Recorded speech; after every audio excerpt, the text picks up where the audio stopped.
A tela escurece. Só se ouve a respiração pesada de Isadora, exausta, enquanto o relógio do celular vibra. 3h45 da madrugada. O som ecoa pelo silêncio absoluto do 23º andar, cortando a quietude como uma lâmina fria. Ela para por um instante, apoiando-se no cabo da vassoura, sentindo o peso das últimas 18 horas de trabalho ininterrupto em cada músculo do corpo. Corta para ela, sozinha, com um pano molhado nas mãos, limpando meticulosamente o chão reluzente de um escritório de luxo na Avenida Paulista. O mármore espelhado reflete as luzes da cidade que nunca dorme, criando um mosaico de cores que dança sob seus pés descalços. Ela havia tirado os sapatos gastos para não arranhar o piso impecável. Os letreiros neon das empresas vizinhas ainda brilham através das janelas panorâmicas, pintando o ambiente com tons de azul e dourado. E Isadora, de avental azul marinho amarrotado, observa por um instante a vida dos outros rolando do lado de fora. Carros de luxo descem a avenida em velocidade constante, levando pessoas para lugares que ela só conhece de longe. Apartamentos iluminados nos edifícios ao redor revelam vidas em movimento. Alguém ainda acordado assistindo televisão. Uma luz acesa numa cozinha onde provavelmente alguém prepara um lanche da madrugada.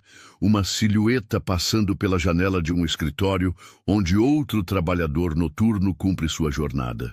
Uma vida que parece inalcançável para ela, separada não apenas por vidros blindados e metros de altura, mas por abismos sociais que parecem intransponíveis. Isadora suspira profundamente, passando a mão pelo rosto para afastar uma mecha de cabelo castanho que escapou do rabo de cavalo mal amarrado. Suas mãos, ainda jovens, mas já marcadas pelo trabalho constante, tremem levemente de cansaço. As unhas, cortadas bem curtas por praticidade, estão limpas, mas ressecadas pelos produtos de limpeza. Ela veste um uniforme simples, calça preta desbotada, blusa branca que já conheceu dias melhores e, por cima, o avental que carrega o logo da empresa de limpeza. Um símbolo que a torna quase invisível aos olhos dos que frequentam aquele lugar durante o dia. O escritório onde ela trabalha é um templo do capitalismo moderno. Mesas de vidro e aço inoxidável, dispostas geometricamente, cadeiras ergonômicas que custam mais que seu salário mensal. Telas gigantes montadas nas paredes exibindo gráficos e números que ela não compreende completamente, mas sabe que representam mais dinheiro do que ela jamais viu. O ar-condicionado mantém a temperatura perfeita, um luxo que ela não conhece em casa, onde um ventilador velho luta contra o calor sufocante dos dias paulistanos. Cada movimento dela é calculado e silencioso. Anos de trabalho noturno a ensinaram a ser uma sombra, a limpar e organizar sem deixar rastros de sua presença, como se os ambientes se limpassem sozinhos por mágica. Ela passa o pano nas mesas com movimentos circulares e precisos, ajusta as cadeiras de forma que fiquem perfeitamente alinhadas, esvazia as lixeiras e as recoloca exatamente na mesma posição. É uma coreografia solitária que ela executa todas as noites, em diversos escritórios, sempre com a mesma dedicação meticulosa. De repente, o silêncio é quebrado por um som eletrônico agudo. Bip, bip, bip. As portas de vidro do elevador se abrem com um sussurro mecânico e Isadora sente o coração disparar. Não deveria haver ninguém no prédio àquela hora. O segurança da portaria havia confirmado que ela era a única pessoa autorizada a estar ali durante a madrugada. Suas mãos se fecham instintivamente ao redor do pano úmido e ela se volta lentamente para a entrada. Um homem alto emerge do elevador, seus passos ecoando no piso de mármore com a confiança de quem conhece cada centímetro daquele território. Matheus Andrade tem cerca de 30 anos, ombros largos que preenchem perfeitamente o terno cinza escuro de corte impecável. Mesmo àquela hora da madrugada, sua aparência é irrepreensível. Cabelo negro penteado para trás com gel, barba feita há poucas horas, sapatos italianos que brilham como espelhos. Ele carrega uma pasta de couro marrom e seu telefone ainda está grudado na orelha, encerrando uma ligação internacional com alguém em Londres ou Nova York. Para ele, os fusos horários são apenas números numa planilha. Ele para abruptamente ao ver Isadora e, por um momento que parece eterno, eles se encaram em completo silêncio. O olhar dele, normalmente determinado e controlado, revela uma surpresa genuína. Não é que ele nunca soubesse que alguém limpava seu escritório. Ele simplesmente nunca havia pensado nisso como algo real, concreto, feito por uma pessoa de carne e osso com uma vida própria. Isadora sente o sangue subir às bochechas. Está descalça, com o cabelo desarrumado, segurando um pano sujo. Uma imagem que contrasta violentamente com a elegância imaculada do ambiente. Instintivamente, ela dá um passo para trás, como se quisesse se fundir com as sombras da parede. "Desculpe, senhor", ela murmura, a voz rouca de cansaço e nervosismo. "Eu não sabia que o senhor viria. Posso voltar mais tarde para terminar a limpeza." Mateus desliga o telefone sem tirar os olhos dela. Há algo na forma como ela se carrega, ereta apesar do cansaço, digna apesar da situação embaraçosa, que o faz hesitar. Ele está acostumado a dar ordens rápidas e seguir em frente, mas algo naquela mulher jovem o faz pausar. "Não precisa sair", ele diz finalmente, a voz mais suave do que Isadora esperava. "Eu só vim buscar uns documentos. Continue seu trabalho." Mas ele não se move em direção à mesa como havia planejado. Em vez disso, fica ali parado, observando-a com uma curiosidade que nem ele mesmo compreende. Isadora volta a limpar, mas agora seus movimentos estão tensos, autoconscientes. Ela sente o peso do olhar dele acompanhando cada gesto, cada passo. "Você trabalha aqui todas as noites?" A pergunta sai antes que Mateus possa se conter. Não é o tipo de conversa que ele costuma ter. Na verdade, não é o tipo de conversa que ele jamais teve. Isadora para de limpar e o encare incerta. Será que é uma pegadinha? Algum tipo de teste para ver se ela estava fazendo o trabalho corretamente? "Sim, senhor. Terças, quartas e sextas, das 2 às 6 da manhã." "E o que você faz durante o dia?" A pergunta é tão inesperada que Isadora quase deixa o pano cair. Por que um homem como ele se interessaria pela rotina de alguém como ela? Ela estuda o rosto dele, procurando sinais de sarcasmo ou impaciência, mas encontra apenas curiosidade genuína. "Trabalho numa creche no Capão Redondo", ela responde cautelosamente, "das 7 às 4 da tarde." Mateus faz as contas mentalmente. Se ela sai daqui às 6 da manhã e precisa estar na creche às 7, como você consegue chegar lá a tempo? "Ônibus", ela responde simplesmente, como se fosse óbvio. "Pego o primeiro da linha. Às vezes durmo uns minutinhos no trajeto." A imagem dela dormindo no ônibus, cansada depois de uma noite inteira de trabalho, só para acordar e cuidar de crianças por 9 horas, faz algo estranho no peito de Mateus. É uma realidade tão distante da sua que parece ficção. "E quando você descansa?" Isadora dá uma risada baixa, sem humor. "Domingo, às vezes." O silêncio que se segue é carregado de significados não ditos. Mateus observa as mãos dela, pequenas, mas fortes, com calos nas pontas dos dedos. Observa os olhos castanhos que, apesar do cansaço, mantêm uma luz determinada. Observa a forma como ela mantém a postura ereta, recusando-se a se curvar sob o peso das circunstâncias. "Por que você faz isso?" ele pergunta, e imediatamente se arrepende da imprudência da questão. É íntima demais, pessoal demais para uma conversa entre estranhos. Mas Isadora não se ofende. Em vez disso, algo em seu olhar se suaviza, como se ela reconhecesse que a pergunta, por mais intrusa que seja, vem de um lugar de curiosidade genuína e não de julgamento. Minha mãe está doente, ela diz simplesmente. Os remédios são caros. 4 palavras que carregam o peso de uma vida inteira de responsabilidades. Mateus, que nunca precisou se preocupar com dinheiro para remédios, sente um desconforto estranho no estômago. É como se ela tivesse aberto uma janela para um mundo que ele sabia que existia, mas do qual sempre se manteve cuidadosamente distante. Que tipo de doença? Ele pergunta, e desta vez não se arrepende da pergunta. Diabetes, pressão alta, o coração também não vai bem.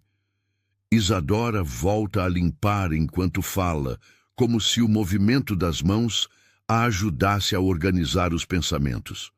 Ela trabalhou a vida toda como diarista.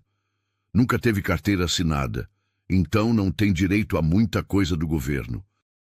Mateus conhece essas palavras: diabetes, pressão alta, diarista, carteira assinada. Mas elas sempre foram conceitos abstratos, problemas de outras pessoas em um Brasil que ele observava de longe, através das janelas blindadas de seus carros e escritórios. Agora, faladas pela voz cansada de Isadora, elas ganham peso e forma. Há quanto tempo ela está doente? 3 anos. Foi quando eu comecei a trabalhar mais. Isadora passa para a próxima mesa, mantendo o ritmo constante de trabalho.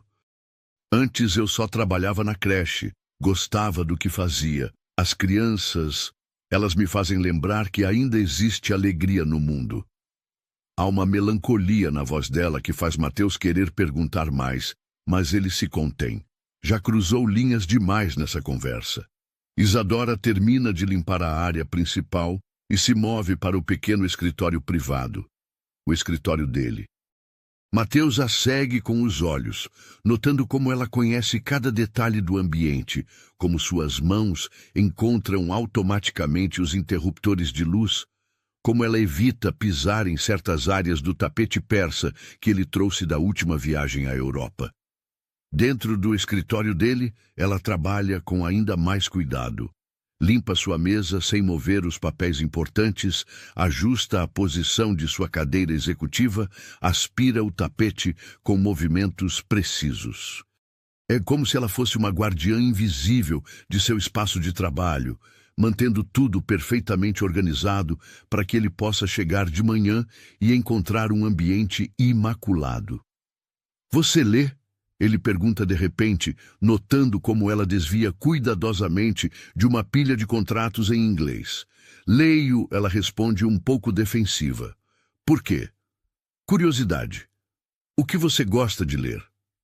Isadora para e o olha diretamente. Romance, poesia às vezes. Quando consigo pegar livros emprestados na biblioteca. Você tem autor favorito? Clarice Lispector. A resposta vem sem hesitação. Ela escreve sobre mulheres como eu, mulheres que trabalham duro, que amam, que sofrem, mas que continuam de pé. Mateus fica impressionado. Clarice Lispector não é exatamente uma leitura fácil ou popular. Há camadas de complexidade em Isadora que ele não esperava encontrar. A Hora da Estrela? Água Viva. Ela corrige com um pequeno sorriso. Gosto da forma como ela escreve sobre o tempo, como os momentos podem ser eternos ou passar voando, dependendo do que você está vivendo. É a primeira vez que ela sorri durante a conversa, e Mateus fica surpreso com como isso transforma completamente seu rosto. O cansaço parece se dissipar por um segundo, revelando uma beleza natural que não depende de maquiagem ou roupas caras. Uma beleza que vem da inteligência, da força interior, da capacidade de encontrar poesia mesmo nas circunstâncias mais difíceis. Eles continuam conversando enquanto ela termina a limpeza. Mateus descobre que ela tem 22 anos, que nasceu e cresceu no Capão Redondo, que sonhava em fazer faculdade de pedagogia, mas teve que adiar os planos quando a mãe ficou doente. Que ela acorda às 5h30 da manhã, depois de dormir apenas 1 hora, toma um banho rápido e gelado porque não há aquecedor em casa, prepara o café da manhã para a mãe, administra os remédios matinais e corre para pegar o primeiro ônibus.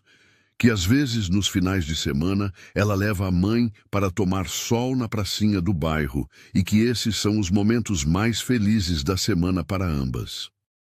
Que ela economiza cada centavo, mas sempre guarda algumas moedas para comprar um bombom para a mãe quando consegue um dinheiro extra. Que ela canta para as crianças da creche e que elas a chamam de Tia Isa, e que isso a faz sentir que sua vida tem propósito. Mateus, por sua vez, não fala muito sobre si. O que poderia dizer? Que herdou a empresa do pai aos 25 anos, que nunca precisou se preocupar com dinheiro, que sua maior preocupação é decidir qual dos 3 carros usar para ir ao trabalho? Tudo isso parece absurdamente trivial diante da realidade de Isadora. Quando ela termina a limpeza, já são quase 5 horas da manhã. O céu começa a clarear timidamente através das janelas, pintando tudo com tons suaves de rosa e laranja.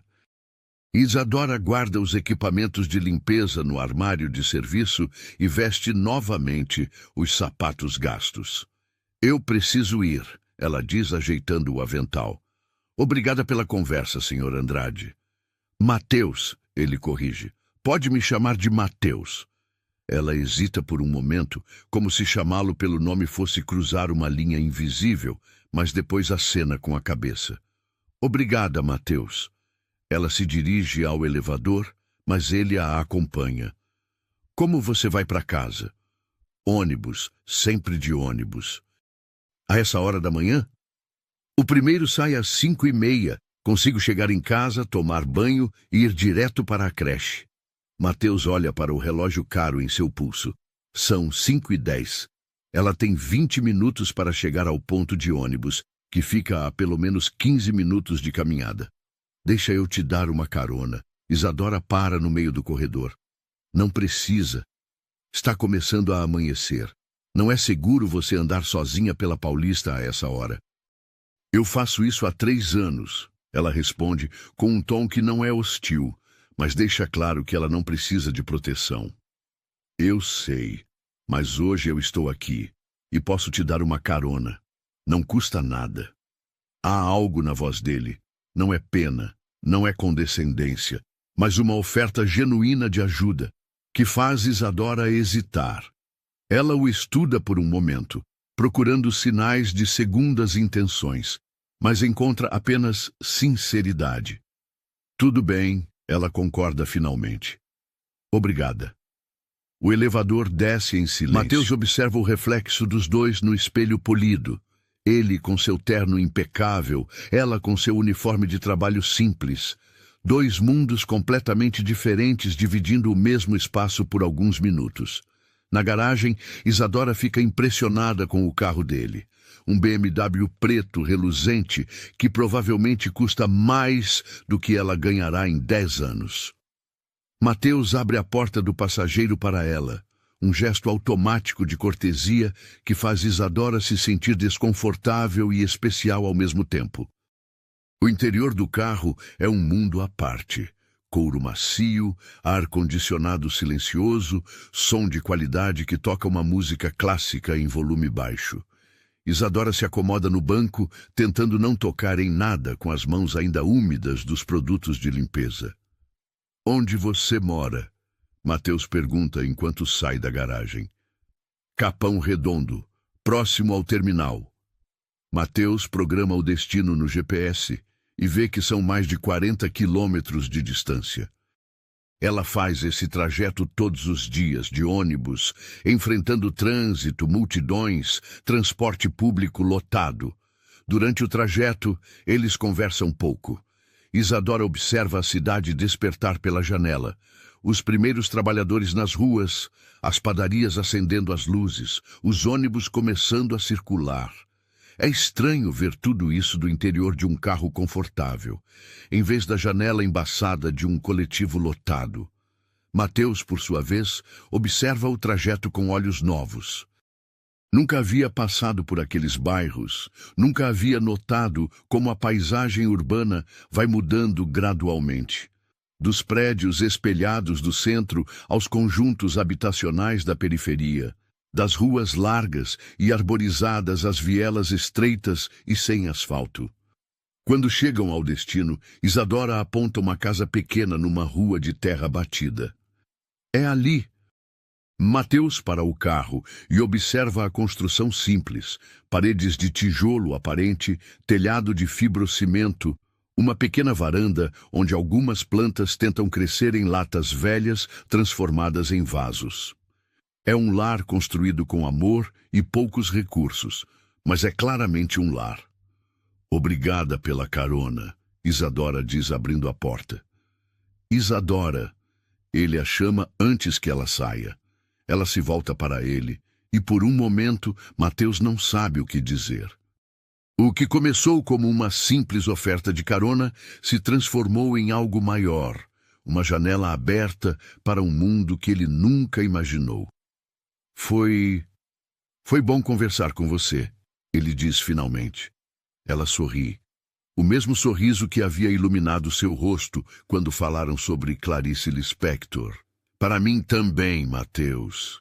E então ela some pela porta da casa pequena, deixando Mateus sozinho no carro, com a sensação de que algo fundamental havia mudado em sua vida naquela madrugada. Mateus permaneceu no carro por longos minutos, depois que Isadora desapareceu pela porta da casa pequena. O motor ainda funcionava, o ar-condicionado mantinha a temperatura perfeita, mas ele não conseguia se mover. Através do para-brisa, observava a rua despertar lentamente, uma mulher varrendo a calçada em frente à sua casa, um homem saindo para o trabalho de bicicleta, crianças correndo para a escola com uniformes remendados mas limpos.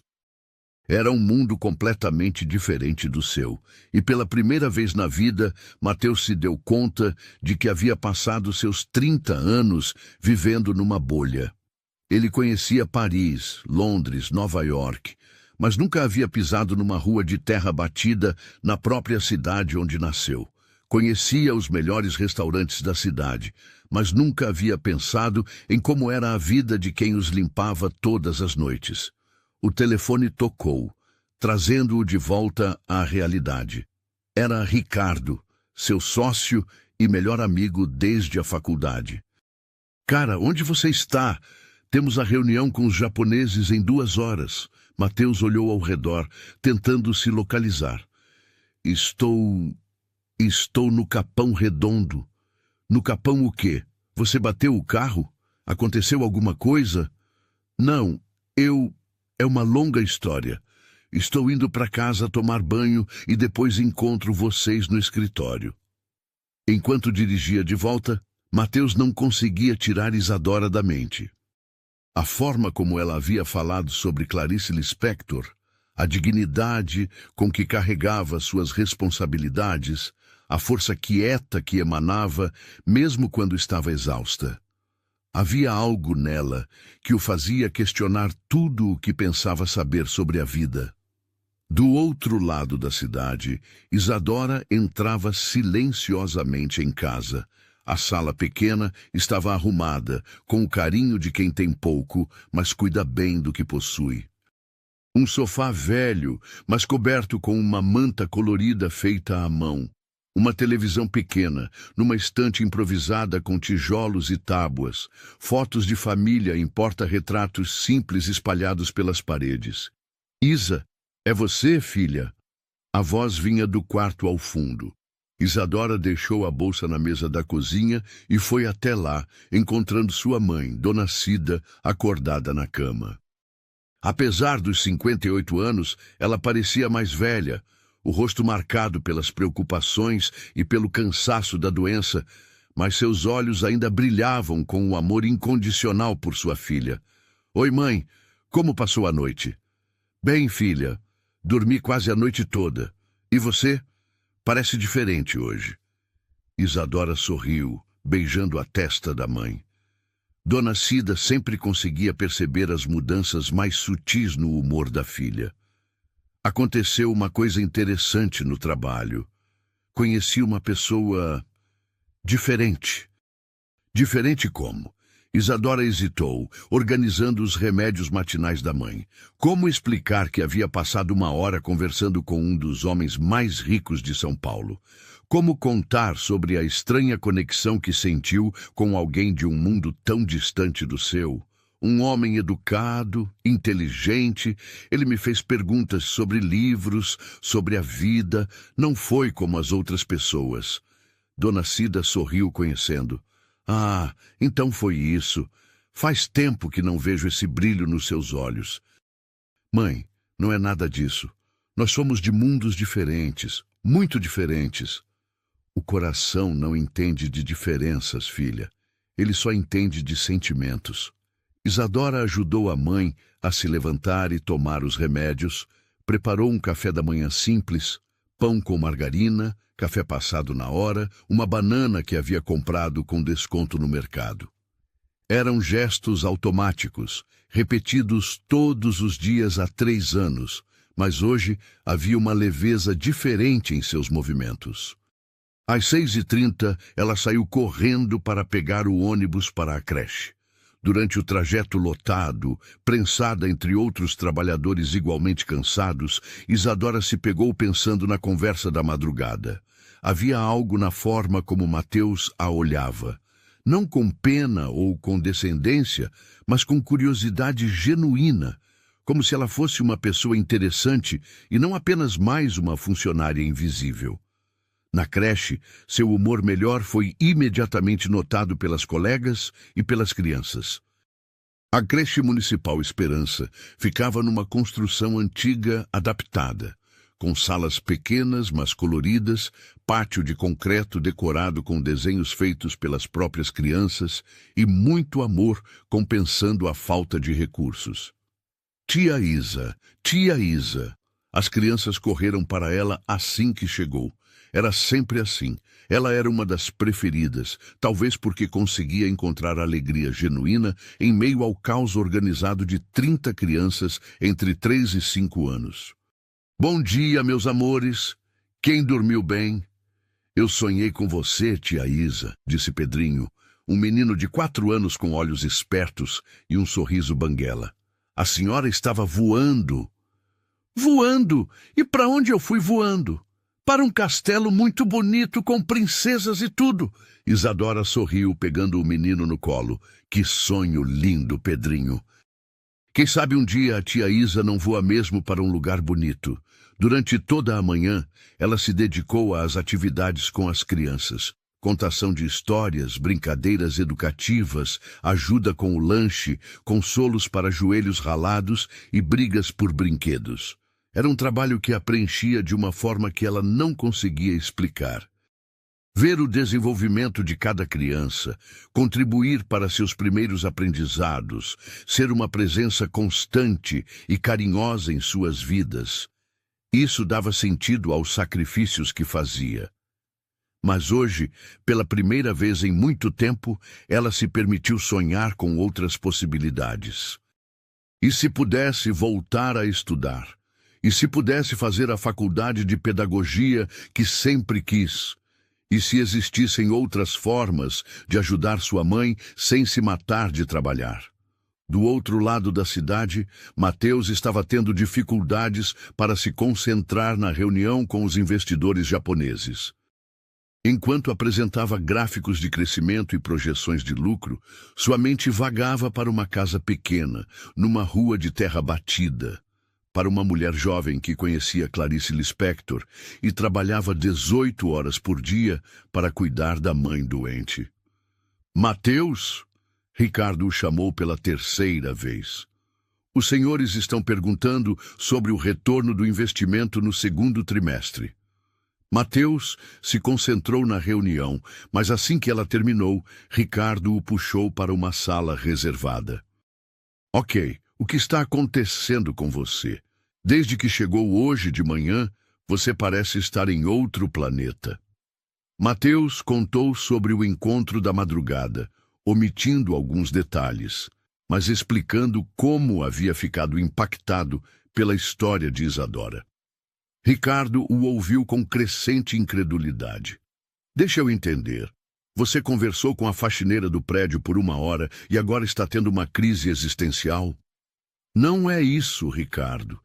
É que eu nunca havia pensado realmente sobre como essas pessoas vivem.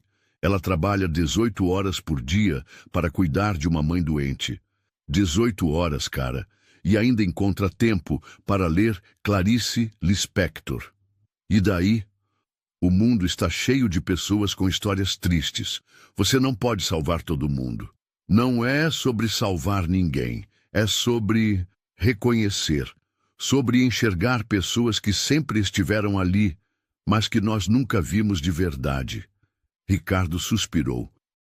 Olha, eu entendo que você ficou tocado pela história.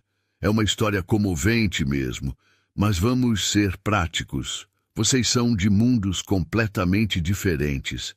O que você pretende fazer? Virar assistente social? Mateus não soube responder. Ele mesmo não sabia o que pretendia fazer. Só sabia que não conseguia esquecer Isadora e que algo em sua vida havia mudado naquela madrugada. Durante a tarde, ele se pegou pesquisando sobre a realidade dos trabalhadores noturnos, sobre as condições de vida na periferia de São Paulo, sobre o sistema público de saúde. Era como se estivesse descobrindo um país inteiro que existia paralelo ao seu, mas que ele nunca havia se dado ao trabalho de conhecer. Isadora, por sua vez, estava passando uma tarde relativamente tranquila na creche. As crianças estavam mais calmas que o usual, o que lhe deu tempo para refletir sobre a manhã. Será que veria Mateus novamente? Ele havia parecido genuinamente interessado em sua vida, mas talvez tenha sido apenas curiosidade momentânea. Homens como ele provavelmente encontravam pessoas como ela todos os dias e esqueciam delas no minuto seguinte. Às 16 horas, ela se despediu das crianças e das colegas e pegou o ônibus para casa. O trajeto de volta era sempre mais cansativo, o ônibus mais lotado, o trânsito mais pesado, o corpo já sentindo o peso das horas de trabalho. Mas hoje ela conseguia encontrar pequenos prazeres no caminho.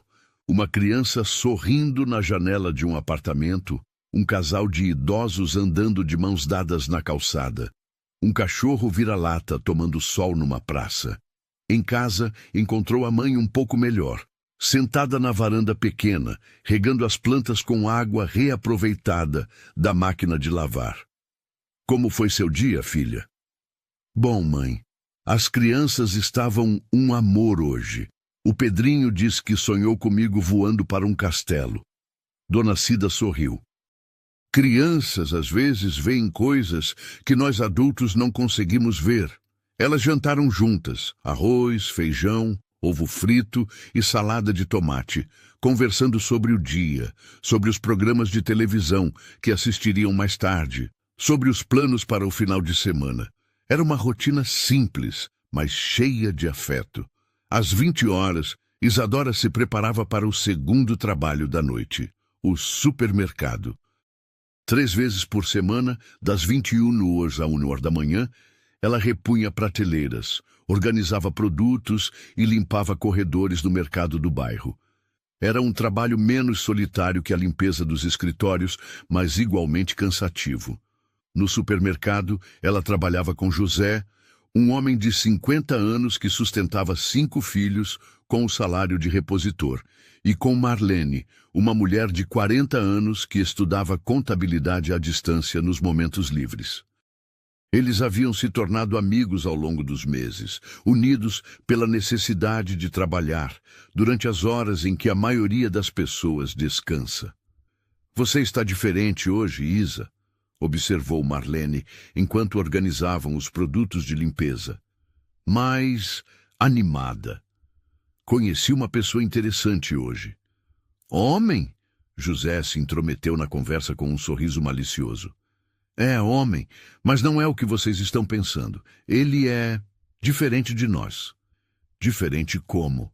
Rico? Marlene perguntou, sempre direta. Muito rico e educado e, sei lá, ele me tratou como se eu fosse uma pessoa interessante, não só mais uma funcionária. Cuidado, menina, alertou José com a experiência de quem já viveu muito. Homem rico que se interessa por mulher pobre geralmente quer só uma coisa. Não foi assim, Isadora defendeu, mas sem muita convicção. Seria possível que a conversa tivesse significado para Mateus o mesmo que significou para ela?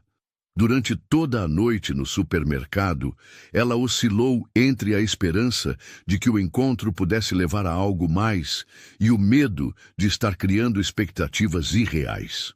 Homens como Mateus não se apaixonavam por mulheres como ela. Isso só acontecia nos romances que ela lia na biblioteca. Quando terminou o trabalho no supermercado, à 1h, Isadora pegou o ônibus para o último trabalho da noite. Desta vez, seria um prédio comercial diferente, não o mesmo onde havia encontrado Mateus. Enquanto o ônibus cortava a cidade adormecida, ela se perguntava se algum dia o veria novamente.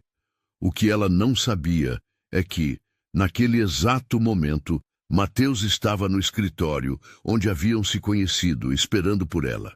Ele havia passado o dia inteiro pensando na conversa e decidido que precisava vê-la novamente. Não sabia bem porquê, não sabia o que dizer, mas sabia que não conseguiria simplesmente esquecer Isadora, como se ela fosse mais uma pessoa que cruzou seu caminho. Às 2h30, quando percebeu que ela não viria, ele finalmente entendeu que ela não trabalhava ali todos os dias. Sentiu uma pontada de decepção que o surpreendeu pela intensidade. Como alguém que havia conhecido apenas uma vez podia causar tamanha impressão? Enquanto voltava para casa, Mateus tomou uma decisão. Encontraria uma forma de rever Isadora. Não sabia ainda como, não sabia o que faria depois, mas sabia que precisava vê-la novamente. Havia algo nela que o fazia querer ser uma pessoa melhor, que o fazia questionar tudo o que pensava saber sobre a vida e sobre si mesmo. Na manhã seguinte, depois de apenas 2 horas de sono, Isadora acordou com uma sensação estranha.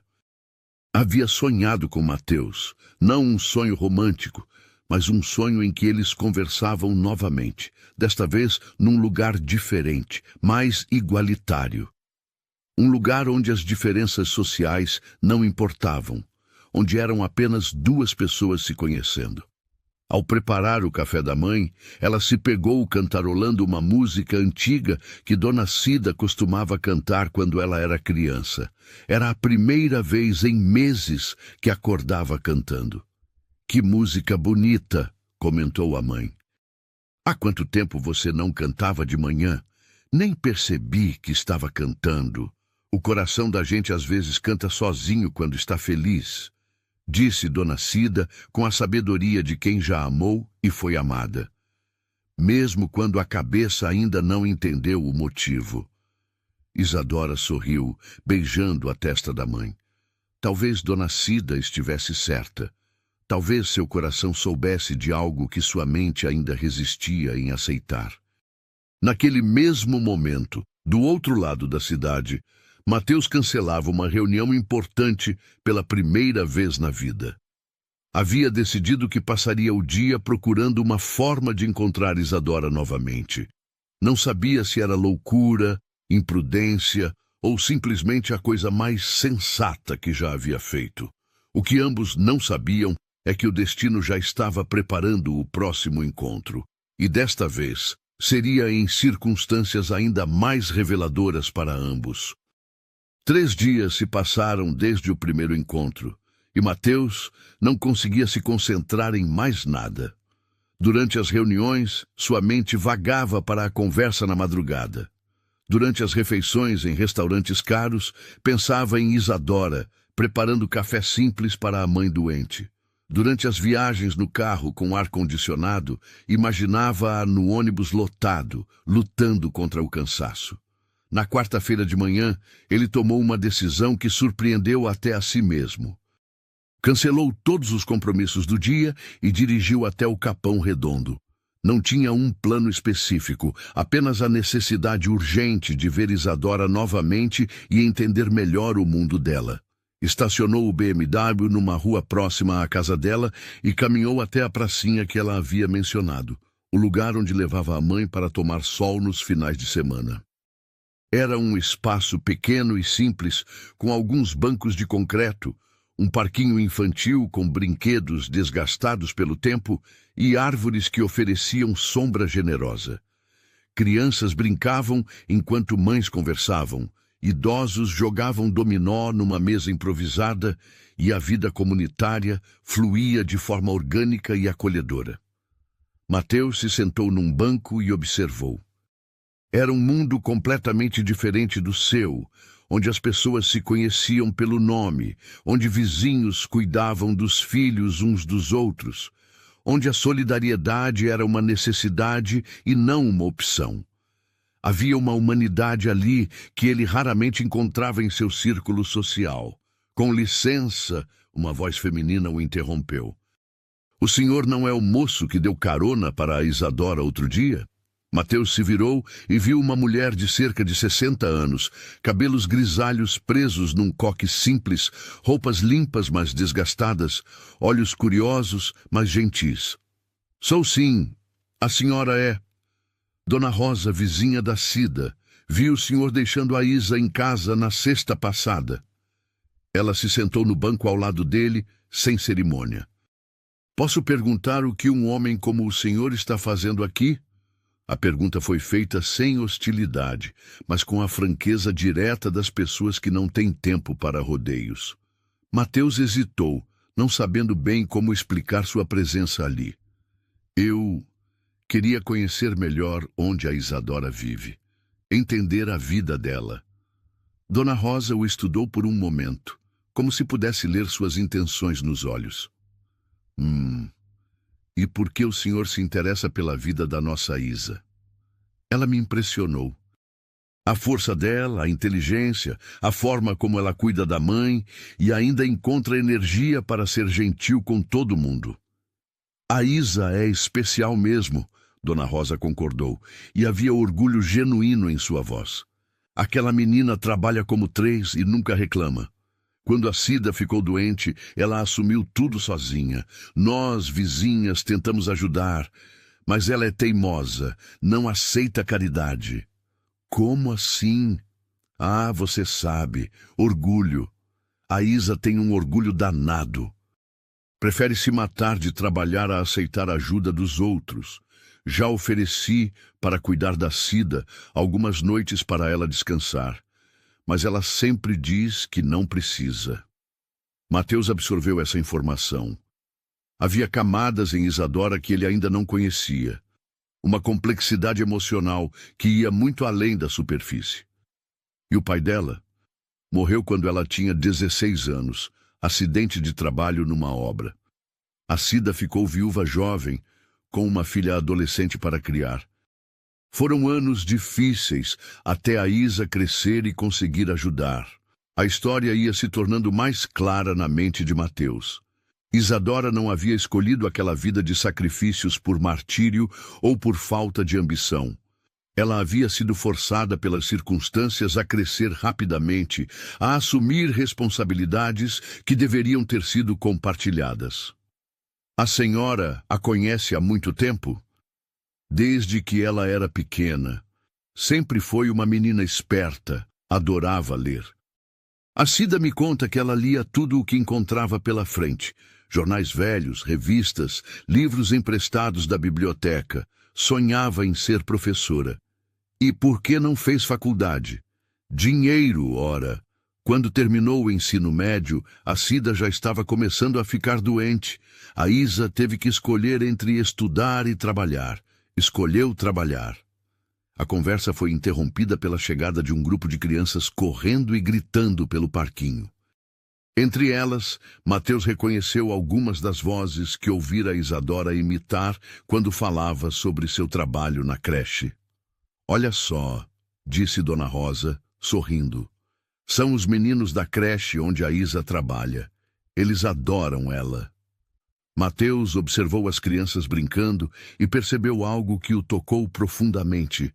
Elas eram felizes. Apesar de todas as dificuldades socioeconômicas, apesar dos uniformes remendados e dos brinquedos improvisados, elas eram genuinamente felizes. Isso, de alguma forma, tinha a ver com pessoas como Isadora, que dedicavam suas vidas a cuidar delas. Dona Rosa, ele disse de repente, a senhora acha que a Isadora aceitaria se alguém quisesse ajudar com os custos dos remédios da mãe dela? A mulher mais velha o olhou com suspeita renovada. Depende de como fosse oferecido e de quem estivesse oferecendo. Por quê? Eu gostaria de ajudar. Moço, Dona Rosa se virou completamente para ele, o tom ficando mais sério. Vou ser direta com o senhor. A Isa é como uma filha para mim. Eu não vou deixar ninguém brincar com ela. Se o senhor está pensando em se divertir com uma menina pobre e depois sumir, é melhor ir embora agora. A acusação doeu, mas Mateus entendeu que ela vinha de um lugar de proteção legítima. Não é isso, Dona Rosa. Eu não sei ainda o que é, para ser honesto. Só sei que ela me fez ver o mundo de forma diferente e eu quero conhecê-la melhor. E a sua família? O que eles vão achar de você se interessando por uma menina da periferia? Era uma pergunta que Mateus havia evitado fazer a si mesmo. Seus pais, seus amigos, seu círculo social, como reagiriam se soubessem de seu interesse por Isadora? Não sei, ele admitiu. Provavelmente não vão entender. E isso não te incomoda? Mateus pensou por um momento. Há uma semana, a aprovação de seu círculo social era uma das coisas mais importantes para ele. Agora, de repente, parecia irrelevante comparada à possibilidade de conhecer melhor Isadora. Deveria me incomodar, ele disse finalmente, mas não incomoda. Dona Rosa o estudou mais uma vez, como se estivesse tomando uma decisão importante. A Isa trabalha na creche até às 4. Se o senhor quiser conversar com ela, pode esperar ali na esquina. Mas se for para magoar ela, é melhor nem tentar. Mateus agradeceu e saiu da pracinha com uma missão clara. Às 16 horas em ponto, ele estava estacionado na esquina da creche, esperando Isadora sair. Quando ela apareceu, conversando animadamente com uma colega, ele desceu do carro e acenou. A surpresa no rosto dela foi genuína. Por um momento, ela parou no meio da calçada, como se não conseguisse acreditar que ele estava ali. Mateus, o que você está fazendo aqui? Queria te ver. Conversar um pouco mais. A colega de Isadora, uma mulher de meia-idade com olhos curiosos, observou a interação com interesse óbvio. Isa, você não vai me apresentar seu amigo? Isadora hesitou, claramente desconfortável com a situação. Célia, esse é Mateus. Mateus, essa é Célia, minha colega de trabalho. Prazer, Mateus cumprimentou educadamente. Célia o analisou de cima a baixo, notando o terno caro, o relógio, os sapatos de couro italiano. Prazer. Bom, eu vou indo. Isa, conversamos amanhã, tá? E se afastou, mas não sem antes lançar um olhar significativo para Isadora, que claramente dizia, quero todos os detalhes depois. Ficaram sozinhos na calçada e por um momento nenhum dos dois soube o que dizer. Como você descobriu onde eu trabalho? Isadora perguntou finalmente. Conversei com Dona Rosa na pracinha. Ela me contou algumas coisas sobre você. Dona Rosa fala demais. Isadora murmurou, mas sem irritação real. O que ela te contou? Sobre seu pai. Sobre como você assumiu tudo quando sua mãe ficou doente. Sobre seu sonho de ser professora. Isadora desviou o olhar, claramente desconfortável com a direção da conversa. E por que isso te interessa? Você deve conhecer centenas de pessoas com histórias muito mais interessantes que a minha. Na verdade, não, Mateus respondeu com sinceridade. A maioria das pessoas que conheço nunca passou por dificuldades reais. Nunca teve que escolher entre estudar e cuidar da família. Nunca teve que trabalhar 18 horas por dia para sobreviver. Isso te fascina, a pobreza, o sofrimento. Havia uma ponta de irritação na voz dela que pegou Mateus de surpresa. Não, o que me fascina é sua força, sua dignidade, a forma como você transformou circunstâncias difíceis em motivação para cuidar das pessoas que ama. Isadora o olhou por um longo momento, como se estivesse tentando decifrar suas verdadeiras intenções. Mateus, o que você quer de mim? Era uma pergunta direta que merecia uma resposta igualmente direta. O problema é que Mateus não tinha certeza da resposta. Quero te conhecer melhor. Quero entender como você consegue manter a esperança e a gentileza mesmo enfrentando tantas dificuldades. Quero aprender com você. Aprender o quê? Como ser uma pessoa melhor. A resposta saiu antes que ele pudesse pensar, mas assim que disse, percebeu que era a verdade mais pura que havia falado em muito tempo. Isadora ficou em silêncio, processando suas palavras. Você quer me conhecer melhor, ela repetiu lentamente. E como exatamente você imagina que isso vai funcionar? Nós somos de mundos completamente diferentes. Eu sei. E talvez seja exatamente por isso que é importante. Importante para quem? Para você que quer se sentir melhor consigo mesmo ajudando uma pobre coitada? A acidez na voz dela o fez recuar. Não é isso. Então, o que é? Mateus respirou fundo. Era hora de ser completamente honesto, mesmo que isso significasse se expor de forma vulnerável. Isadora, eu passei minha vida inteira numa bolha, rodeado de pessoas que nunca questionaram nada, que nunca lutaram por nada, que receberam tudo de mão beijada. Você me fez perceber que eu não conhecia a própria cidade onde nasci, não conhecia a realidade da maioria das pessoas que vivem aqui, e principalmente me fez perceber que eu não era uma pessoa tão boa quanto pensava. E agora você quer ser uma pessoa melhor? Quero tentar. Isadora começou a caminhar e ele a acompanhou. Eles andaram em silêncio por alguns minutos, cada um perdido em seus próprios pensamentos. Mateus, ela disse finalmente, eu não sou um projeto de caridade. Não sou uma causa para você abraçar, para se sentir melhor consigo mesmo. Eu sei. Você sabe mesmo, porque eu já vi isso antes. Pessoas ricas que se interessam pela realidade do povo por algumas semanas se sentem bem consigo mesmas e depois voltam para suas vidas confortáveis. Eu não sou assim. Como eu posso ter certeza? Era uma pergunta justa, e Mateus não tinha uma resposta pronta. Como provar suas intenções para alguém que tinha todo o direito de desconfiar delas? Você não pode ter certeza, ele admitiu. Só o tempo pode provar isso. Eles chegaram ao ponto de ônibus onde Isadora pegaria a condução para casa. Era o horário de pico e já havia uma fila considerável de pessoas esperando. Posso te dar uma carona de novo? Ele ofereceu. Isadora hesitou. Aceitar a carona seria, de alguma forma, aceitar que havia algo entre eles além de um encontro casual. Por quê? Ela perguntou. Porque eu gostaria de passar mais tempo conversando com você. E porque você merece chegar em casa confortavelmente depois de um dia inteiro cuidando de crianças. E se eu aceitar a carona, o que vai acontecer depois? Você vai desaparecer até sentir vontade de brincar de assistente social de novo. A pergunta foi como uma bofetada, mas Mateus entendeu que ela tinha o direito de ser defensiva. Se você aceitar a carona, ele disse calmamente, eu vou te perguntar se posso te ver de novo amanhã, e depois de amanhã, e quantas vezes você me permitir. Por quê? Porque eu nunca conheci ninguém como você, porque você me faz querer ser uma versão melhor de mim mesmo, e porque eu não consigo parar de pensar em você desde que nos conhecemos. Era a confissão mais honesta que ele já havia feito na vida e deixou ambos vulneráveis no meio da calçada movimentada.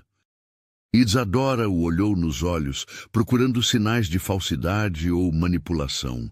O que encontrou foi sinceridade crua e um pouco de medo. Medo de ser rejeitado, medo de ter se exposto demais, medo de que ela pudesse simplesmente dar as costas e desaparecer de sua vida. "Tudo bem", ela disse finalmente. "Você pode me dar uma carona, mas com uma condição." "Qual?" "Você vai conhecer minha mãe, e você vai ver nossa casa de verdade, não só por fora." "Se você realmente quer me conhecer, precisa conhecer minha realidade, toda ela." Era um desafio e um teste ao mesmo tempo. Mateus entendeu que ela estava lhe dando uma oportunidade, mas também o colocando à prova. "Eu adoraria conhecer sua mãe." Ele respondeu sem hesitação. Durante o trajeto para casa, eles conversaram mais sobre suas vidas. Mateus contou sobre sua infância privilegiada, sobre como herdou a empresa do pai sem nunca ter que lutar por nada, sobre como se sentia vazio, apesar de todo o sucesso material. Isadora falou sobre seus sonhos adiados, sobre as noites em claro, cuidando da mãe quando ela teve crises, sobre como encontrava força para continuar nos sorrisos das crianças da creche. Quando chegaram à casa pequena, Isadora hesitou antes de sair do carro. "Mateus, nossa casa é simples, muito simples. Nós não temos nada do que você está acostumado." "Isadora", ele disse gentilmente, "eu não estou aqui pelo que você tem. Estou aqui por quem você é." Ela o estudou mais uma vez, como se estivesse tomando uma decisão que mudaria sua vida. E talvez estivesse. "Tudo bem", ela disse finalmente. "Venha conhecer minha família." Isadora parou na porta de casa, a chave na fechadura, e se virou para Mateus uma última vez. "Lembre-se do que eu disse. Nossa casa é simples. Minha mãe às vezes fica confusa por causa dos remédios, e nós não temos nada para oferecer além de café e biscoito de água e sal." "Isadora", Mateus disse suavemente, colocando a mão no ombro dela. "Pare de se desculpar por quem você é. Você não precisa fazer isso comigo." Ela respirou fundo e abriu a porta. O cheiro que os recebeu era uma mistura de remédio, café passado na hora e sabão em pó. O cheiro de uma casa onde alguém luta constantemente para manter tudo limpo e organizado com recursos limitados. "Mãe", Isadora chamou, tirando os sapatos na entrada. "Trouxe uma visita." A sala pequena estava impecável, como sempre, o sofá velho coberto com a manta colorida, a televisão pequena ligada numa novela, as plantas da varanda que insistiam em crescer apesar das latas improvisadas como vasos. Mateus notou detalhes que contavam a história daquela família. Fotos antigas em porta-retratos baratos, mas bem cuidados. Livros empilhados numa estante feita com tijolos e tábuas. Um violão encostado no canto com cordas que precisavam ser trocadas. "Quem é a visita, filha?" A voz de Dona Cida veio do quarto. "É o rapaz que me deu carona, lembra? O Mateus." Houve um momento de silêncio e depois o som de chinelos arrastando pelo chão. Dona Cida apareceu na entrada da sala, usando um roupão simples mas limpo, cabelos grisalhos presos num coque frouxo, apoiando-se ligeiramente na parede. Mesmo doente, ainda mantinha uma postura digna. Mateus se levantou imediatamente do sofá onde havia se sentado. "Boa tarde, Dona Cida. É um prazer conhecê-la." Ela o estudou com os olhos ainda espertos, apesar da doença.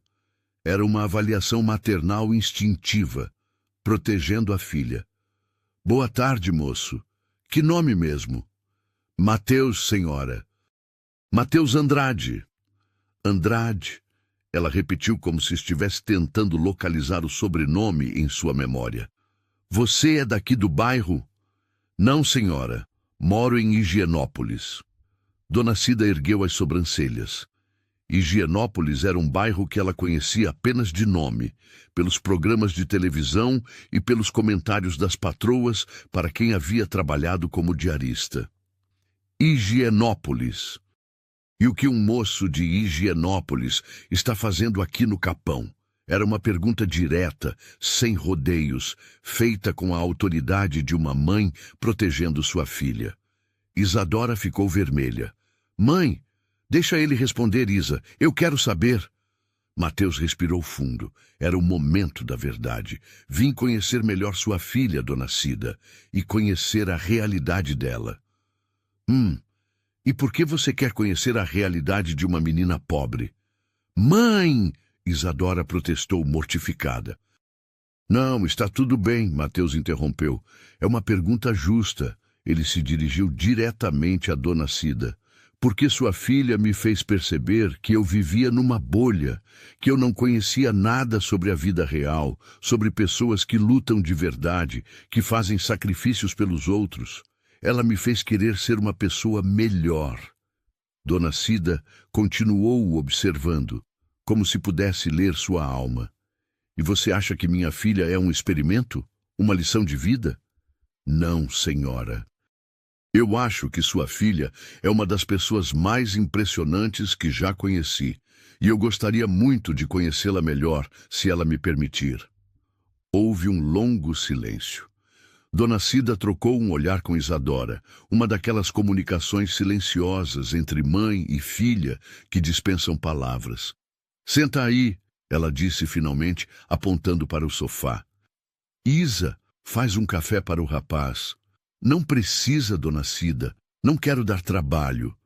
Não é trabalho, é educação. Quem entra na nossa casa toma café. Enquanto Isadora preparava o café, dona Cida se acomodou na poltrona antiga de frente para Mateus. O movimento foi cuidadoso, de quem sente dor constante, mas não quer demonstrar fraqueza. Conta para mim sobre você, Mateus. Que trabalho você faz? Tenho uma empresa, senhora. Herdei do meu pai. Que tipo de empresa? Consultoria financeira. Ajudamos outras empresas a investir melhor, a crescer. Ah, e você gosta do que faz? Era uma pergunta simples, mas Mateus percebeu que nunca havia se perguntado isso de verdade. Eu sempre fiz isso. Nunca pensei se gostava ou não. E família? Você tem família? Tenho. Meus pais, um irmão mais novo. E o que eles vão achar de você vir aqui? Outra pergunta direta que foi direto ao ponto. Mateus hesitou. Provavelmente não vão entender. E isso não te incomoda? Deveria incomodar, mas não incomoda. Dona Cida assentiu lentamente, como se essa resposta tivesse algum significado especial para ela. Isadora voltou com uma bandeja simples, 3 xícaras descombinadas, mas limpas, açúcar num pote de vidro, biscoitos água e sal num prato pequeno. O café estava forte e cheiroso. Obrigado, Mateus disse, aceitando a xícara. O café estava delicioso, muito melhor que o dos restaurantes caros que frequentava. Minha filha faz o melhor café do bairro, dona Cida disse com orgulho. Ela tem mão boa para tudo. Mateus observou Isadora corar com o elogio da mãe. Havia uma ternura entre elas que o tocou profundamente. Apesar de todas as dificuldades, apesar do cansaço e das preocupações, havia amor genuíno naquela casa pequena. A Isadora me contou que a senhora não está se sentindo bem, ele disse cuidadosamente. Ah, essas coisas da idade, diabetes, pressão, o corpo vai cansando. Dona Cida deu de ombros, mas Mateus percebeu o esforço que ela fazia para minimizar a situação. Mas a Isa cuida bem de mim. Cuida demais, Isadora murmurou. Às vezes, eu acho que ela se sacrifica mais do que deveria. Não é sacrifício, filha, é amor. A simplicidade da frase atingiu Mateus como um soco no estômago. Em sua família, amor era demonstrado através de presentes caros, viagens, investimentos em educação. Aqui, amor era abrir mão dos próprios sonhos para cuidar de quem se ama. Eles conversaram por mais de 1 hora. Dona Cida contou histórias da infância de Isadora, de como ela sempre foi uma menina determinada e inteligente. Falou sobre o marido falecido, sobre os anos difíceis como diarista, sobre o orgulho que sentia da filha. Mateus contou sobre sua vida, mas sempre se sentindo um pouco fútil diante da densidade das experiências delas. "Posso fazer uma pergunta, Dona Cida?" Ele disse quando a conversa fez uma pausa natural. "Pode. A senhora tem algum sonho? Alguma coisa que gostaria de fazer se pudesse?" Ela pensou por um momento, mexendo distraidamente na xícara vazia. "Gostaria de ver minha filha formada. Sempre sonhei em vê-la numa beca, recebendo diploma de professora." Seus olhos se encheram de lágrimas.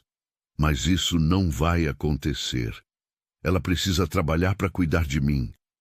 "Mãe!" Isadora se aproximou e segurou a mão dela. "Não é culpa sua, filha. É a vida. Cada um faz o que pode com o que tem."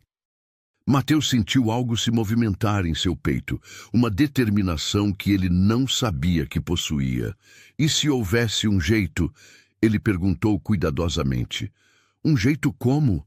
Isadora perguntou, desconfiada.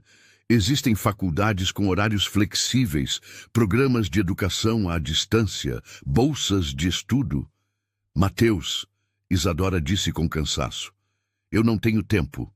Trabalho 18 horas por dia." "E se você não precisasse trabalhar 18 horas por dia?" O silêncio que se seguiu foi carregado de tensão. Isadora se levantou bruscamente. "Aí está. Eu sabia que ia chegar nesse ponto." "Em que ponto?" "No ponto onde você oferece dinheiro, onde você tenta me comprar." "Não é isso." "Então o que é? Você vai pagar minha faculdade? Vai pagar os remédios da minha mãe? Vai me sustentar enquanto eu estudo? E o que você vai querer em troca?" A acusação foi como um tapa. Mateus se levantou também. "Não quero nada em troca.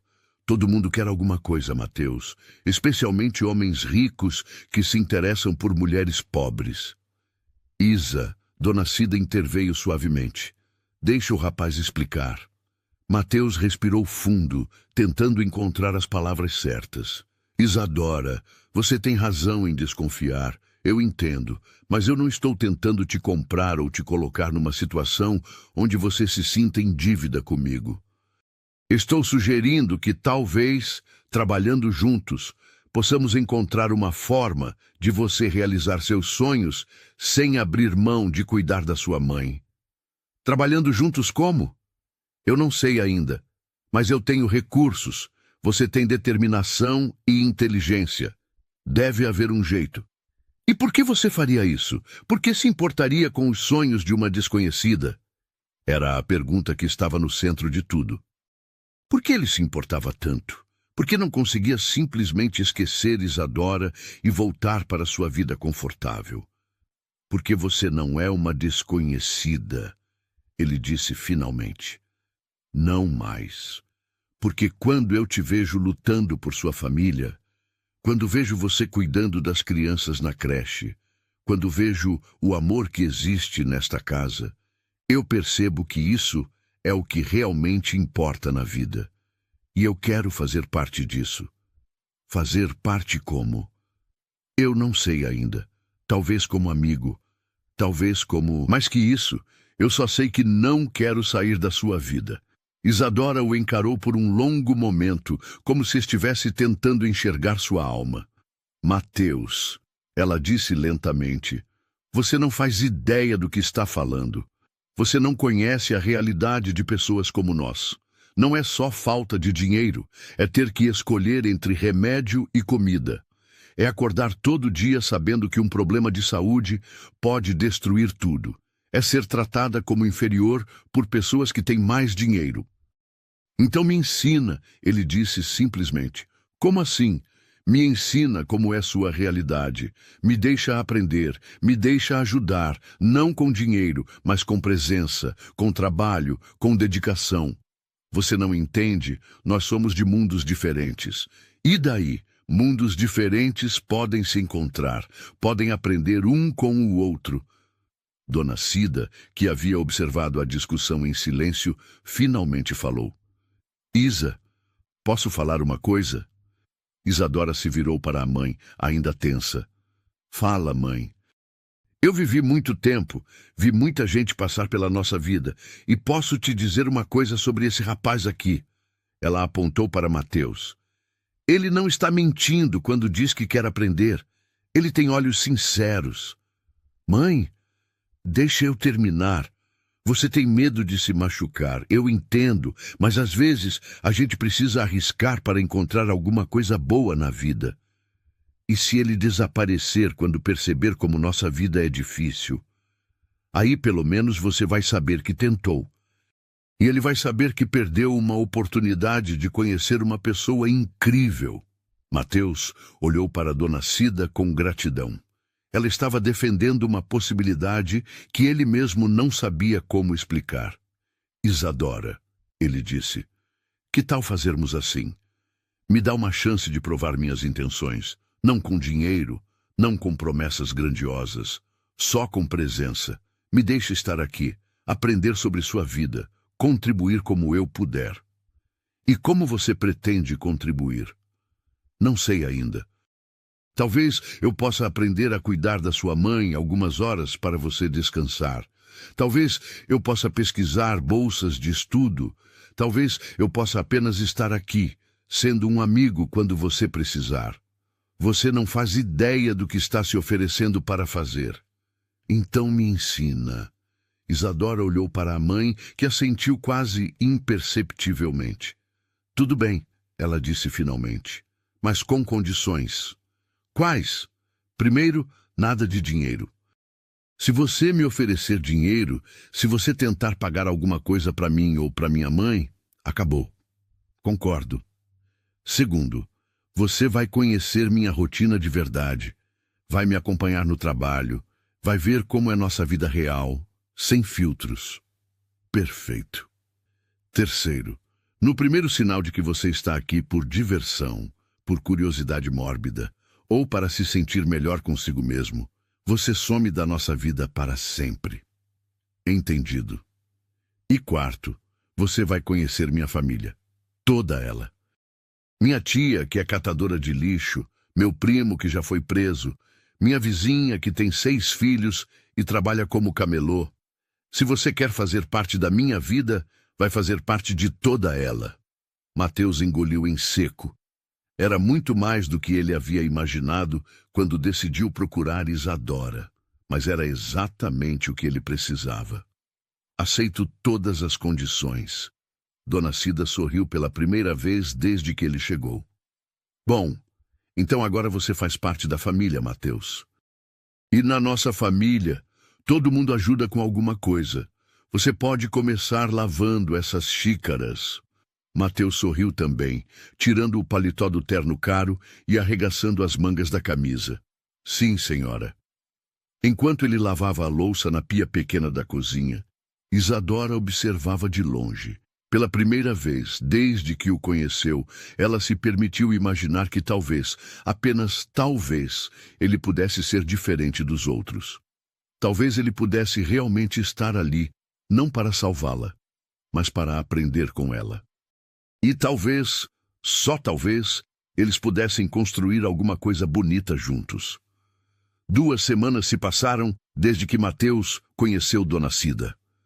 2 semanas durante as quais ele havia cumprido religiosamente sua promessa de conhecer a realidade de Isadora.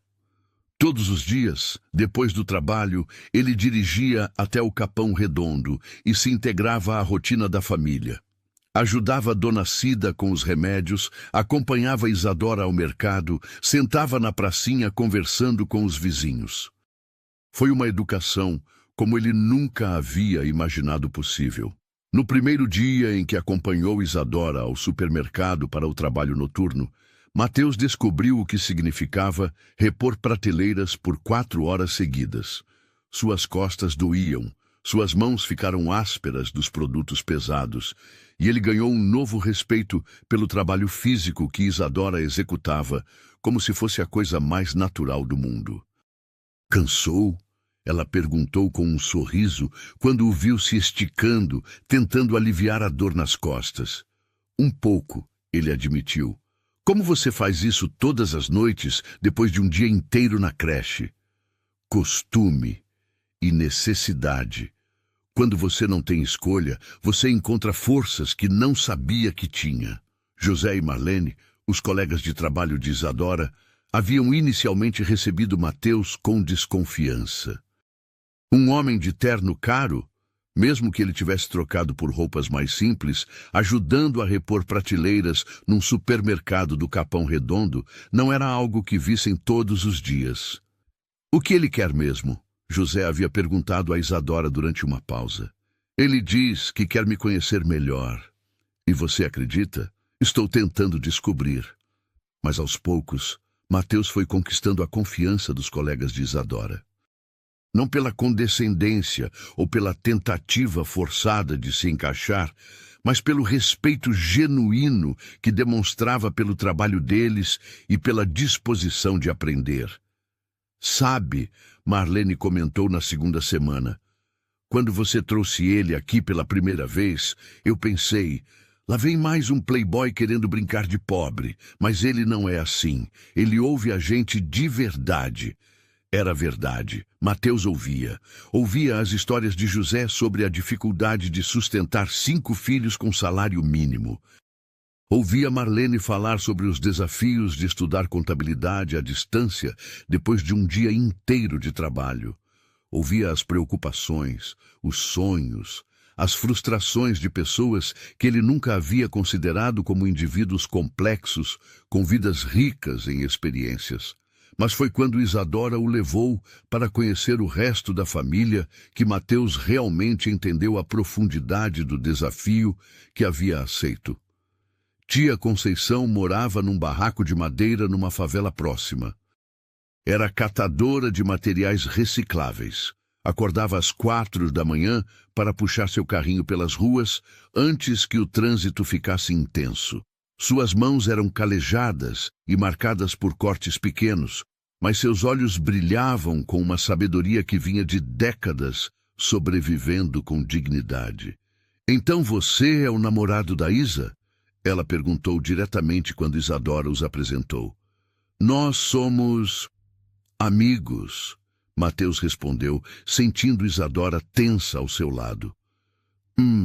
Amigos. Tia Conceição o olhou de cima a baixo.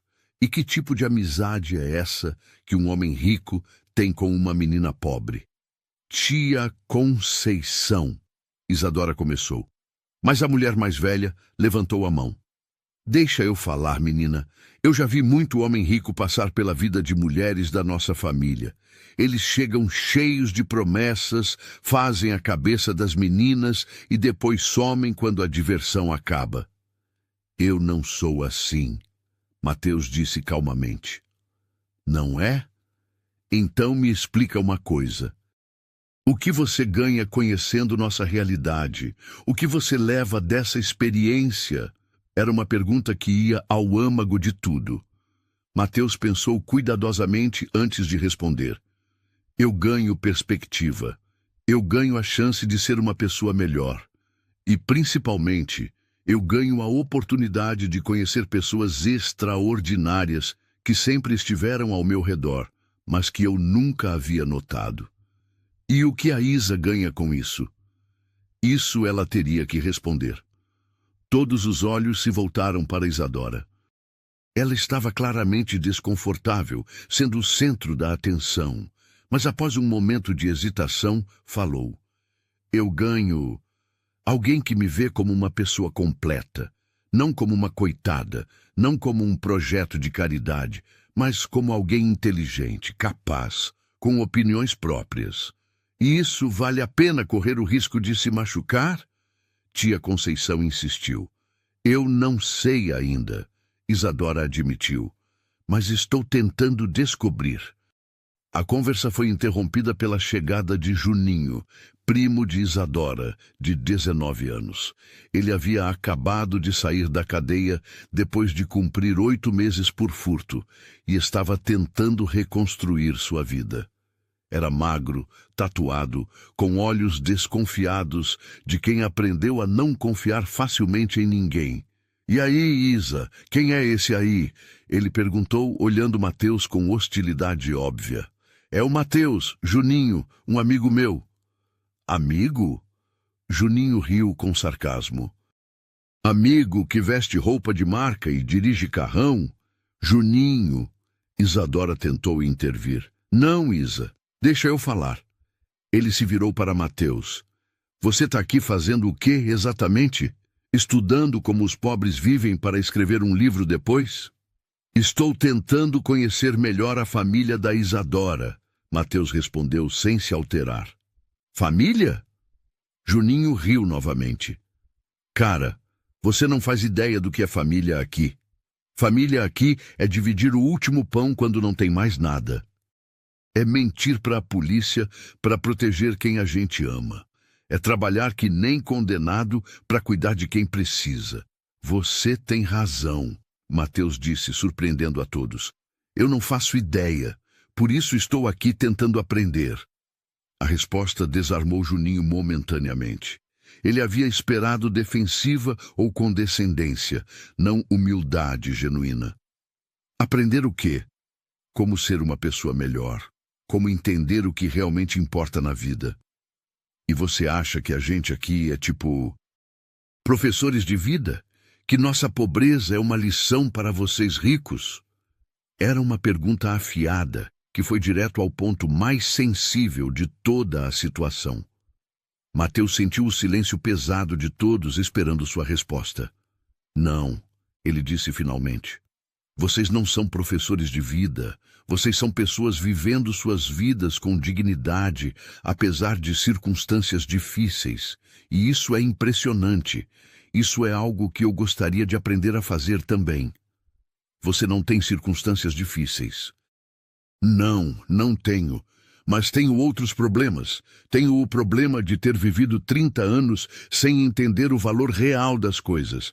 Tenho o problema de ter tido tudo fácil e nunca ter desenvolvido força real.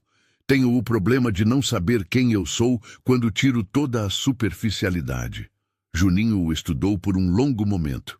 "E a Isa? Ela é que tipo de problema para você?" "Ela não é um problema. Ela é uma solução. Uma solução para uma vida que estava vazia, sem eu perceber." Foi então que aconteceu o primeiro teste real.